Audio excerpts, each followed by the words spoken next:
Hey there, welcome to my channel, The Magical Solution. My name is Leilani. I have missed you guys. I really have. We're live here on TikTok, Instagram, Facebook, Twitch, YouTube, all the places. And I haven't been on in almost a month. And I just want to say thank you to all of you who reached out to me, out of concern, checking in on me. It just meant so much. But I am okay. I'm on the up and up. And so we're back. We're back doing the thing. So we're going to kick off tonight, continuing on with the book that we are reading, The Gospel According to Spiritism. Now, for those of you who are joining me for the very first time and you don't know what my channel is about, my channel is a very educational, magical, spiritual channel. And lately I have been focusing more so on the practices that I do, which is Spiritismo and Spiritism. And I wanted to bring that information to the general public, but I wanted to read because I know how difficult that is for a lot of people, either just from attention span or, disabilities of some kind. So, hopefully me reading it will help you to understand what's going on. And then we'll pause here and there to kind of, interpret the information and take your questions. Okay. So I'm really excited. So let's get to it. So, chapter 9. Blessed are the meek and the peacemakers. Now, for those of you who have been following along, you remember we've read the Spirits book, which is book number 1. We've read the Mediums book, book number 2, which all of those you can find on my YouTube on replay. And now we're on book 3.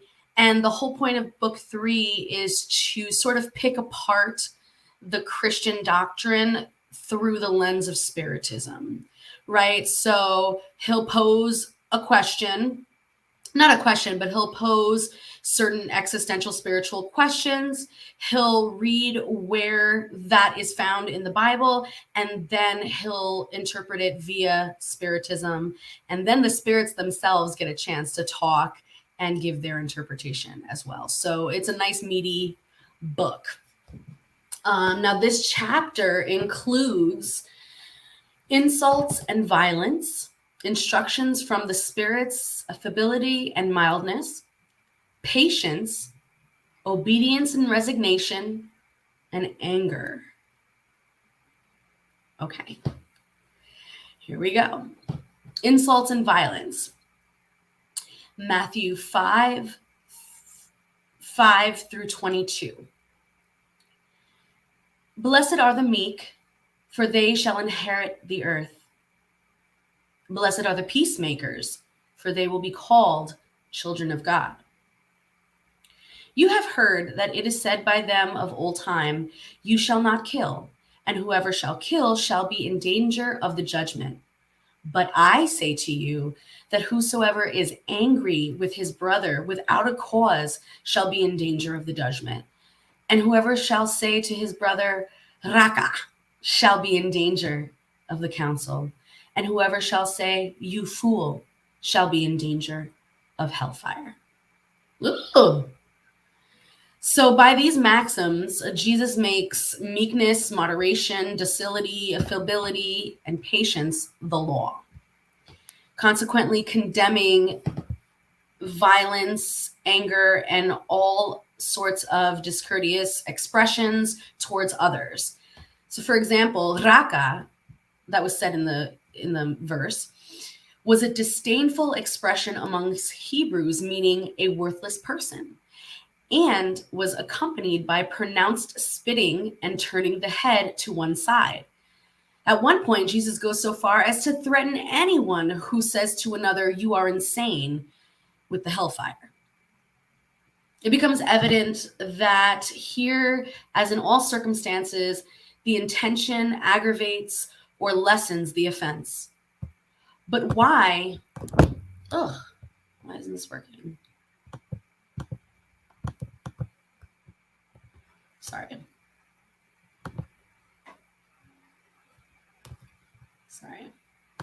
But why should a simple word become something so grave as to warrant such severe reproof?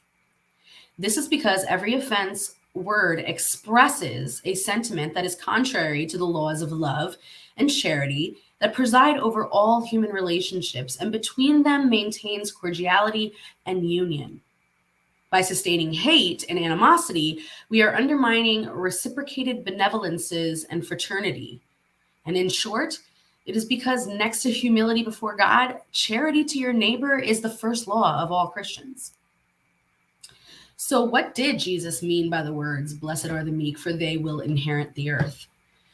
When he had recommended that people renounce all worldly possessions after having promised those of heaven, while awaiting heavenly riches, humanity has need of the earth on which to live. So Jesus is only recommending that we do not give more importance to things of this world rather than to the former, to relationships, to people.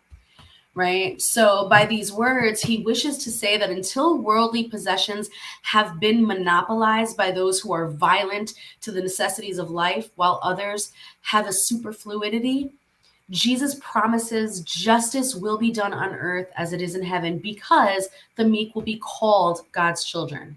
So when humanity submits itself to the law of love and charity, then selfishness will cease to exist, and the meek and the peaceful will no longer be exploited or crushed by the strong and violent.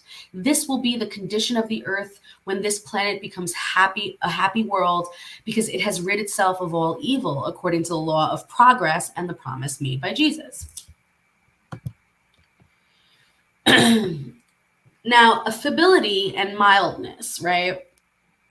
Benevolence towards one fellow creatures that is the result of loving your neighbor manifests itself in the form of affability and mildness. However, it is not always a good thing to trust in appearances. Education and worldliness can give a person a thin veneer of these qualities. There are many whose feigned good nature is nothing more than an exterior mask, like beautiful clothes hiding interior deformities. The world is full of such people with a smile on their lips but poison in their hearts. They are mild as long as nothing irritates them, but they bite at the least provocation. Their tongues are made of gold when speaking face to face, but change into poisoned darts when they are speaking from behind. Still, in this category of those showing benign countenances, there are those domestic tyrants who make their families and subordinates suffer the weight of their pride and depositism,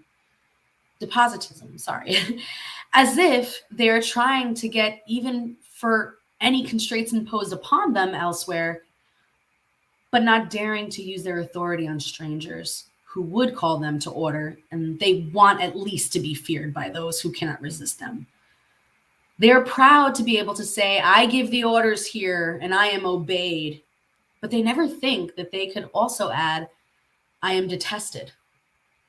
You know, it's interesting. That paragraph is really interesting because it kind of speaks a little bit to what is going on here in America for the longest time since the inception of the police force, right? It's this idea of the stronger, more violent, more angry, authoritarian kinds of personalities find themselves in positions of power and abuse the meek and abuse the the mildness of others, because that feeling of power and knowing that you have a place, you have a position that other people must obey. So it's interesting that this being written, in the 1800s still speaks of the same problems. They were having the same problems over there in Europe and in France. Like it's nothing new. So it's just really great to see it over and over again because it shows that the human spirit will never evolve until it learns its history and does not repeat it. So it does us a disservice when we don't learn our history, right? It is not enough for milk and honey to flow from the lips. If the heart is never associated with these sentiments, then there is only hypocrisy. Those whose affability and mildness are not mere pretense are never belied, for they are always the same, whether in society or in privacy. Besides, they know that although it is possible to deceive people through appearances, no one can deceive God. And that is a quote from Lazarus in Paris in 1861. Now we are on the subject of patience, right? So pain is a blessing sent by God to all his elected. So when you suffer, do not allow yourself to become afflicted. Listen to that. When you suffer, because he's not denying that you're not going to suffer. Everyone suffers. The world, the earth is of suffering. We know this. So when you suffer, do not allow yourself to become afflicted.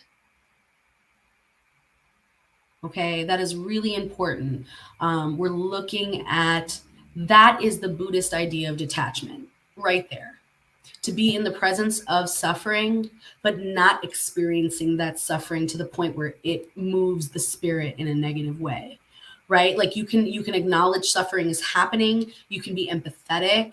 You can be compassionate, right? You can have your responses and your feelings about the suffering, but ultimately, it's whether or not we can regain center again and not allow that to creep in and linger, right?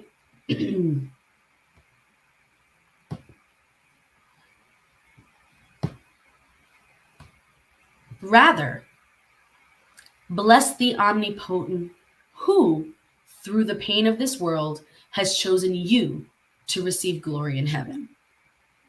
Be patient, because this is also a charity, and everyone should practice this law as taught by Christ, who is God's envoy.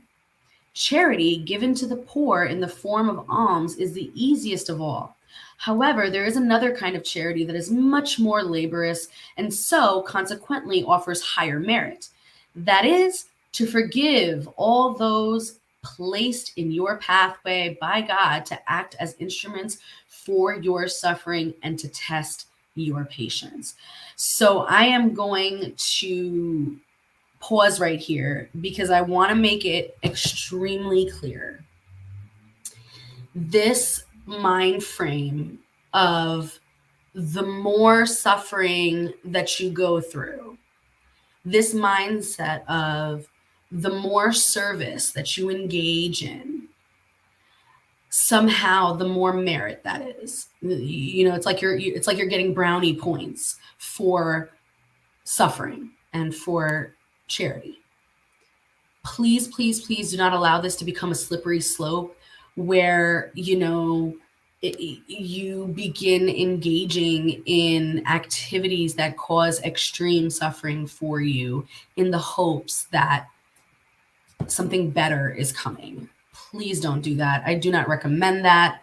I don't agree with that. But what it's saying here is if you're true of heart, if you're doing these things truly because you love God and you love yourself, you love your spirit and you want to elevate, and you're doing it because you love this process and you love your neighbor, then by all means do it, but don't do it because there's a meritorious reward at the end, right? So that's what Spiritism is saying. So we know very well that life is difficult, being composed of so many apparently useless, insignificant, and valueless things that act as repeated pinpricks and ends up hurting us.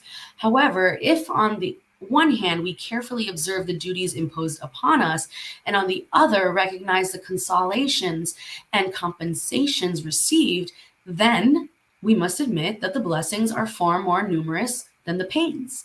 And when our eyes are raised up to heaven, our burdens appear to be less heavy than when our brow is bowed down to the earth. Courage, my friends. Christ is your model. He suffered far more than any of you and had nothing to offer penitence for, whereas we alone, for our past and thereby fortify ourselves for the future. So be patient, be Christians. This word summarizes everything. And this was this was spoken by a friendly spirit in Havara in 1862. So now we're on the next subject, which is obedience and resignation. Okay. Now, the teachings of Jesus constantly teaches obedience and resignations, two virtues that are companions of mildness and activity. Although human beings wrongly confuse them with denial of sentiment and free will, obedience is the consent of reason. Resignation is the consent of the heart. All right? So both are active forces since they carry the burden that has fallen upon them due to foolish revolt. The coward cannot be resigned any more than the prideful and selfish can be obedient. Jesus was the incarnation of these virtues and were despised by material antiquity. He came to earth at a time when Roman society was perishing in the failings of corruption. He came so that even in the bosom of depressed humanity, the triumph of sacrifice and the renouncement of sensuality would shine forth. Thus, each epoch is marked with the stamp of the virtue or vice it has either to save or to lose. The virtue of your generation is intellectual activity, and the vice is moral indifference. Ooh, hear that again, hear that again. The virtue of your generation is intellectual activity, and the vice is moral indifference. Imagine being brilliant and apathetic. I merely use the word activity because a genius may suddenly rise up and discover for themselves the horizon that will be seen by the multitude only at a later date, whereas activity denotes the reunion of the endeavors of everyone in order to reach a somewhat less brilliant conclusion, but one that will confirm the intellectual elevation of the epic. Submit yourself then to the impulsion we have come to give your spirits. Obey the great law of progress that is the promise of your generation. Woe to the lazy ones. Woe to all those not open to understanding. Woe to them, because we, who are the guides of humanity on the march, shall apply the whip and subdue the rebellion by means of the double action of break and spur. All prideful resistance will have to be overcome sooner or later. However, blessed be all those who are mild, for they will lend yielding ears to these teachings. And that was a quote by the spirit Lazarus in Paris in 1863. Anger. Pride induces you to judge yourselves to be more than you are and to repel any comparison that might discredit you. You consider yourselves to be so far above your fellow brothers and sisters, be this in spirit, in social position, or even in personal advantage, that even the smallest parallel irritates and annoys you. What happens then? You give your anger away. You give way to anger. So investigate the origin of these outbursts of passing dementia that makes you resemble a savage by losing your self-possession and reason. And if you do, then you will almost always be faced with hurt pride. Perchance, is this not pride that has been hurt by a contradiction that makes you repel justifiable observations and angrily reject the wisest counsel? Even in impatience, originating from contrarieties, and often childish ones at that, comes from the importance that each individual gives to their own personality, before which it has been given to understand that everyone should bow down. Okay? So basically, have several seats, like calm your little ass down. You are not that important. Your ego is not that important. And your anger comes from hurt pride, period, point blank. That's what he's saying. So in their frenzy, wrathful people hurl themselves at everything, from their own savage nature to lifeless objects, breaking them because they do not obey. If they could but see themselves at these moments looking on in cold blood, Either they would be afraid of themselves or they would think themselves simply ridiculous. Imagine then the impression made on others. If it merely out of self respect, it behooves them to make an effort to overcome this inclination that only makes them into an object of pity. So if we reflect that anger in no way helps, in fact, it modifies our health, even to putting our lives at risk, then we would recognize that we are nothing more than our own victims. Above all, there is yet another consideration that should restrain us, being that of the unhappiness this kind of behavior brings to all things around us. If we have a heart, would not this anger be a motive for remorse for having caused those we love to suffer? What a terrible moral weight upon us if, in an excess of fury, we were to practice some act that would deplore for the rest of our lives. Meaning, what about in this act of anger and rage, we might kill the person that we love, or we might harm someone that we love. Like, that's a moral weight, right?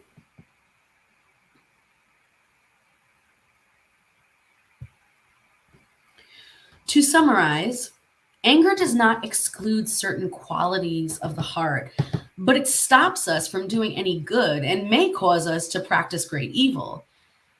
So this then should be sufficient to induce all human beings to make the necessary effort in order to dominate this trait. Moreover, for those who are spiritists, there is yet another motive for this solicitation, and that is that anger being against charity and Christian humility. And this was quoted by a protecting spirit in Bordeaux, France in 1863. So what he meant by this last part here, I think is really important, because we see so many of like the really toxic new agey woo-woo people talking about not experiencing negativity, not experiencing anger, not experiencing fear, and putting everything on this like love fear spectrum basis. And that is a very dangerous way of looking at things, because although our mythologies and although our spiritual texts speak in terms of dualities, they do so only because of the mind itself. The psychology of all of us cannot comprehend things outside of that. So they have to speak in our language, right? And I think it's really important, because when you're out here in these streets and you start to hear people be like, don't get angry, that's a fear-based emotion, don't have fear, don't do this. That is suppression, right? And what Spiritism is talking about here, what Allan Kardec and what the spirits are talking about here, is that anger has its place. Anger is very necessary for parts of our lives. But if, projected out in the wrong time and in the wrong place, because you don't have control over it, because you don't know, when and where, that could potentially cause a moral dilemma, in that your actions will be unpredictable.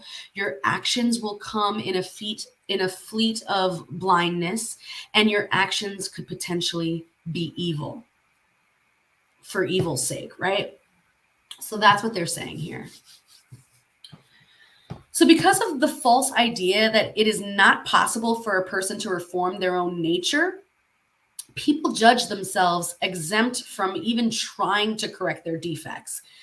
This applies especially to those defects in which the person willingly takes pleasure, or those that would take a great deal of perseverance to eradicate.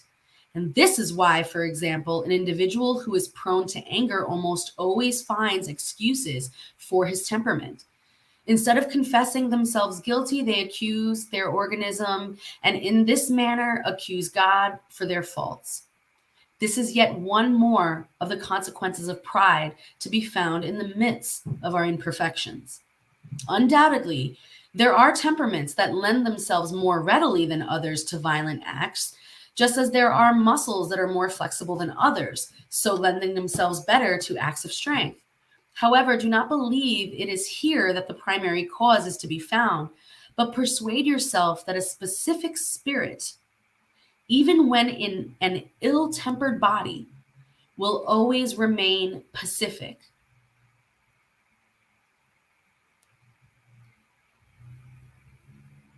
Just as much as a violent spirit, even when occupying a lymphatic body, will not be milder, only that the violence will take on another aspect.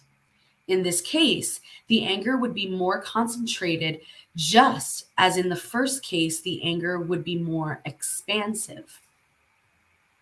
Therefore, it is not the body that gives the anger to those who do not readily possess it. Likewise, neither does it cause other vices. All virtues and vices are inherent in the spirit. If this were not the case, where would be the merit and responsibility? The person who is bodily deformed can do nothing to remedy this situation because the spirit takes no part in it. However, what can be modified is the actual spirit when it wants to, by means of a strong desire. Does not experience show up to what point the power of desire can take us when we look at the truly miraculous transformations happening all around us every day? So then let us convince ourselves that humanity only remains bound by vices because it desires vices. Those who really wish to liberate themselves can always achieve this end. If it were not so, then the laws of progress would not be able to exist. So again, coming from the Spiritist point of view, this some of the bylaws, if you will, is this idea of progress. We are on a path of progress. The spirit is on a path of progress, right? And if that wasn't the case, there would be no point. So instead, the spirit is given everything. It's given all the tools. It's given all the experiences. Remember, you are a drop of the ocean, right? And the ocean is the infinite experiences of all the universes, of all the people, of all the things ever that there ever was and ever will be. And so because you have that small drop within you, you too have access to that. And so don't ever underestimate anyone. No one is above committing an act of violence, just like no one is above redemption, right? So there's layers to this. What he's also talking about here is that, and again, I want to be very careful with the language being used here, because we're going to see these slippery slope kind of conversations happening in the New Age woo-woo community, and you'll know what I'm talking about in a second. But in this, they're discussing how anger doesn't come from the body, right? Emotions don't come from the body. Yes, there are chemicals in the body and hormones in the body that are moving around and therefore can disrupt your emotional balance, for sure. But emotion that you are perceiving spiritually and emotion that you are exerting is of spiritual origin. And it may be in response to something, but it's a response to a spiritual attack. So for example, the vice of pride is in everybody, right? Because we are all equipped with everything, right? So the vice of pride is within everyone. You get into an argument with someone and someone attacks that pride. Your ego is hurt. And then you just fucking snap. You snap, you go off, you start cursing, you just come out of pocket, completely out of character. Spiritism says it was the provocation of the spiritual pride that lay dormant within you. It was the provocation of that caused then the emotional response of anger. If that then a spiritual response of anger, sorry. And if that then lingers too long in the body, then you can start seeing physical manifestations of how anger can hurt the body and where those things show up, inflammation, heart problems, blood pressure, all kinds of things.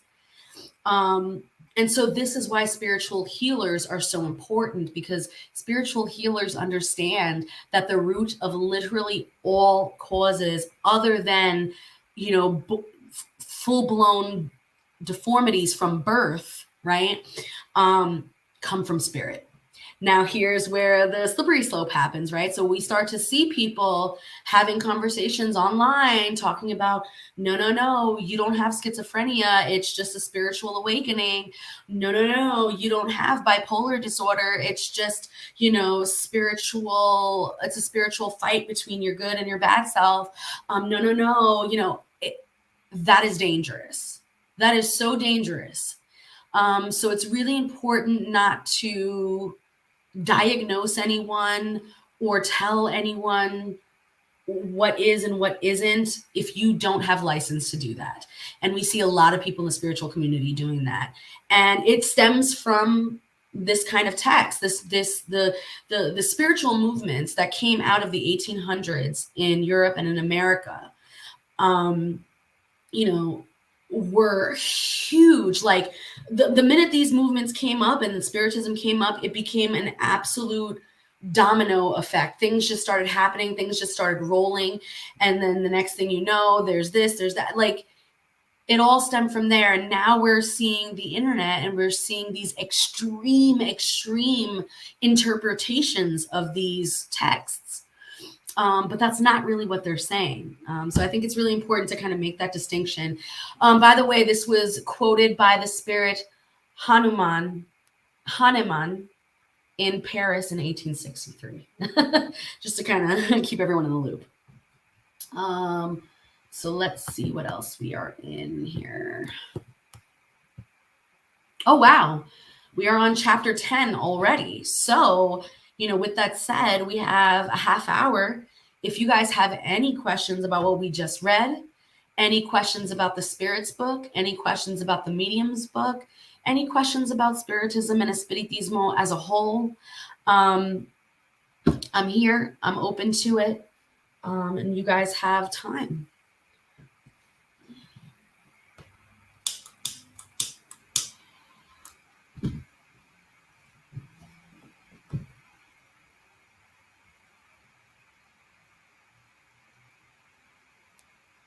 Hi, Cosmos. Hi, honey. Long time no see. We got a new class of students for the Spiritism Intensive, and they are doing awesome. They are doing really awesome. I hope you make yourself available soon to come to one of the circles so that you can meet everybody.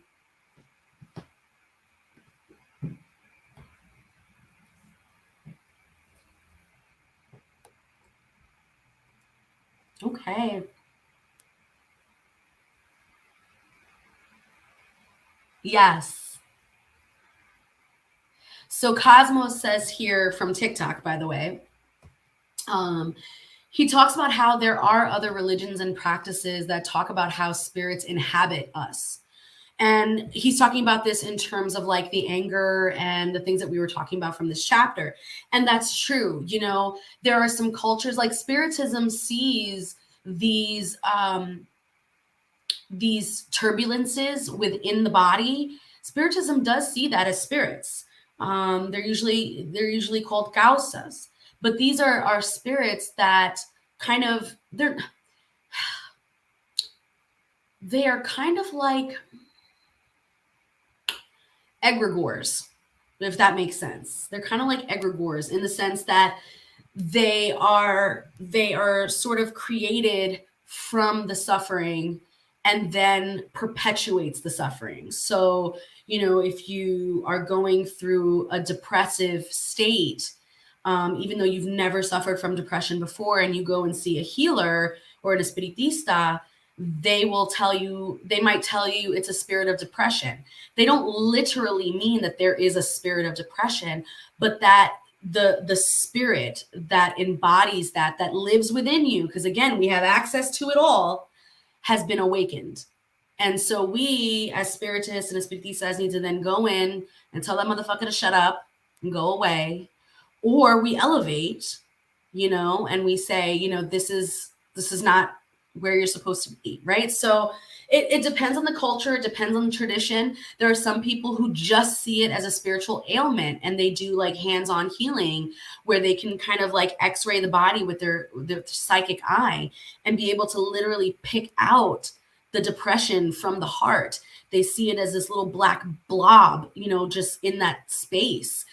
So again, it's up to you guys. But the beautiful thing about Spiritism and Espiritismo is that you can turn Spiritism and Espiritismo into a religion if you want to, but it's actually just a philosophy, and you can add it to whatever religions you are partaking in. Espiritismo is a beautiful practice in the sense that, and Spiritism is a beautiful practice in the sense that, it really connects you with your indigenous roots, but it also connects you with the web of existence of all things. And it's pretty fucking dope.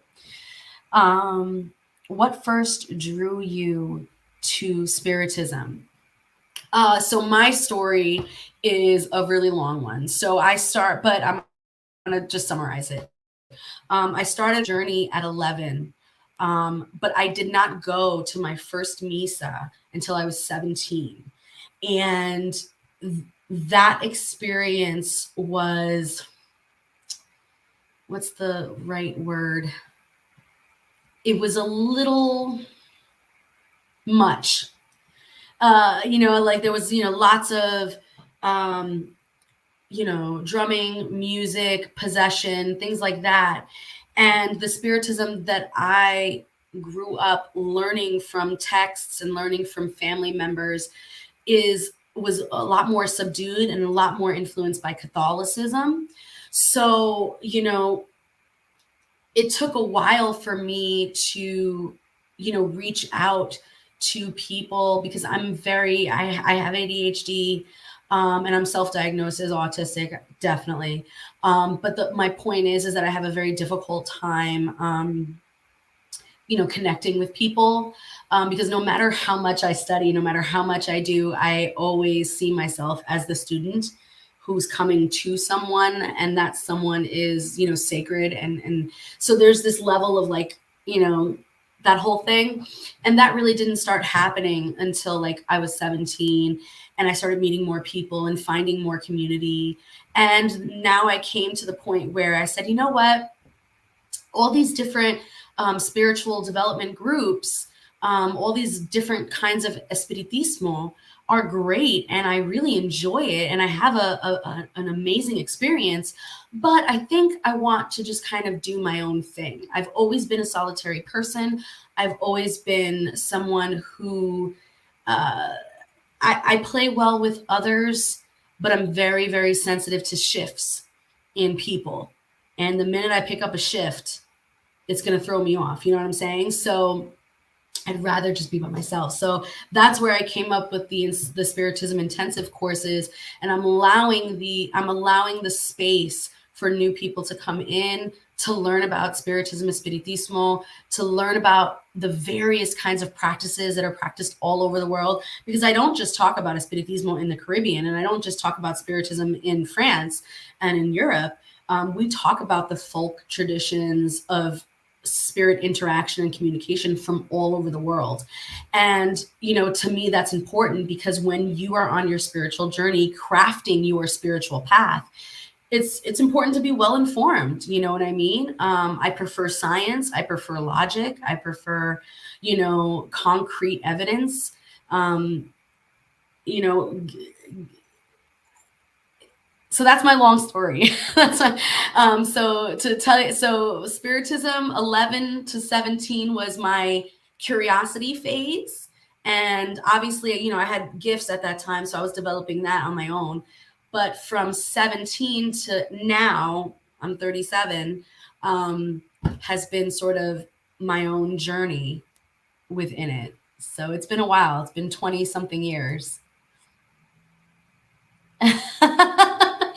You need a fan and pipe? Yes, baby. Yes. I left my fan in the living room, but I got my pipe with my tobacco.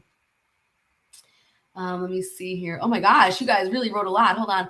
So Luna says, my righteous anger, or so I believe, or my ego believed was righteous, couldn't handle the pain. Yes. Righteous anger is a motherfucker, right? So like, when we're talking about righteous anger, I know exactly what you're talking about. It's again, but righteousness is what? Righteousness is a title that you put on yourself, right? But what does that mean? What does that mean? And so when people take that to the extreme, and the minute that quote unquote self-defined, self-entitled righteousness gets threatened, it becomes, and we've seen it. Lynching is a perfect example. They hated anyone who was not white, but it was also a Christian thing. Like, if you were not Christian, you were also going to get a cross burnt on your front yard. And that's fucking wild. That is righteous anger. That's what that is, right? Or going to a gay person's funeral and protesting the Christian doctrine and telling his family that that person's going to hell. Like, what? You know what I mean? So I feel you. I feel you. I was a cluster mess last year, getting organized and making time for everything I wanted to do. Yeah. And you ended up doing the very thing that hurt me back to the person that did it to me. Yup. And that's what they were talking about here in the Spiritism book, is that at the end of the day, like, once you regain your consciousness again, like once you come back from seeing red, you're going to have nothing but guilt. You're going to have guilt. You're going to feel awful, and you've now put a coin in the bucket of, vices and moral disintegrity, right? Disingenuity? I don't know what that word is. Also, Scientology talks about thetans, which are spirits that inhabit us. Bitch, don't get me started on Scientology. Please don't get me started on Scientology. Today's not the day. My dad is Catholic and my mother is Pentecostal. My whole life has been a mindfuck. Aw. Let's see here. I need my fan and my pipe. Yeah, fancy shit. Sorry, my blind ass. Oh, you meant the other pipe. I got you, baby. Hey, Zelma. Hey, my beautiful goddess. I have a question. Does Spiritism require initiation in order to practice? So this can be, okay, short answer, no. Spiritism is an open practice. So no, there is no initiation. However, when Spiritism moves throughout the world and you start seeing Spiritism pop up in different places in the world, and depending on the political environment that is going on at the time, for example, in the Caribbean, when it starts to get there and you start to see it coming down also from America, because we have the Lilydale sisters. So it's kind of like coming from both sides and meeting up in the Caribbean. But my point is that at that time, Catholicism ran it. Catholicism ran the show. Pentecostal ran the show in those islands. And so Spiritism needed to be an underground thing. And because it was an underground thing, Spiritism was sort of regulated to just families, little family pockets. And if you and your family didn't do it on your own, you would go to someone else's house that you knew and would practice with them. So in a way, it was closed off like that, right? And in those instances, you see a lot of new things coming out of Spiritism, new songs, new ways of practicing, lots of cool stuff. Now, a second half to that is, although Spiritism, Espiritismo, and all that do not have an initiation, what there is, I don't want to say it's hazing. It's not hazing. It's a test. There is a test. Whenever you go into a new space with other mediums. Now, mind you, if you are interested in Spiritism and in Espiritismo, you do not have to be a psychic medium. You can just practice, sing the songs, venerate, elevate, and do all that stuff, heal. You don't have to be a psychic medium. But for those who are entering because they want to use their gift of their psychic their mediumship. There is sort of like this sort of show us what you got kind of vibe. So when you're in these spaces, there definitely is, they're waiting to see, your psychic mediumship. And, if you impress, it's like you kind of come into the fold in that way. But they're not going to turn you away, if you don't do that. So I hope that answered your question. I know it was winded.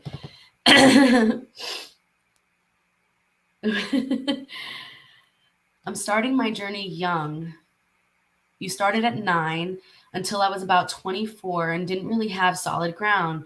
I just knew I wanted to get away from the religious trauma of Catholicism and Christianity. Yeah.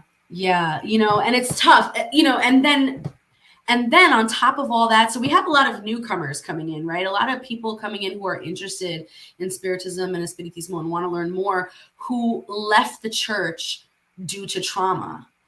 But then they come and they start learning and they realize just how deeply infused folk Catholicism is within these practices. It tends to get people turned away and make them uncomfortable. So like the uses of certain verses in the Bible or certain Psalms is uncomfortable for some people. And I think that that's just something that's part of the spiritual journey. That's something that has to be worked on.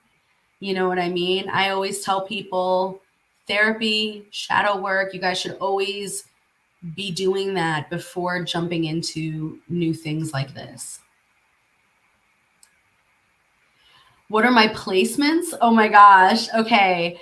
So my sun is in Virgo. I am a Virgo. My moon, I believe, is in Taurus. And my ascendant is also a Scorpio. So we're Scorpio ascendant twins. Yay. So that is why, being an ADHD Virgo who has been self-diagnosed with autism, it makes a lot of sense as to why I'm really good being on the computer or being on stage, because the Scorpio ascendant is they're the theatrical person, they're the theater person. Like they're charismatic. Scorpios are very good with people. And so that is my mask. But when I'm done taking off the Scorpio mask, I'm exhausted, right? And my little Virgo self just wants to go in a corner and read a book and have some tea, right? Good job, Cosmos. Good job. Oh, I'm so proud of you, honey. I'm so proud of you. Make sure you email me and keep me posted, because I would love to just hang along with your journey. All right, guys. Well, thank you so much for hanging out with me tonight. It was beautiful, as always, to see you guys. I'm glad to finally be back. That's number one. Number two, speaking of Spiritism intensive class, this Friday, we are on class number 5, which is Ancestors and the Dead.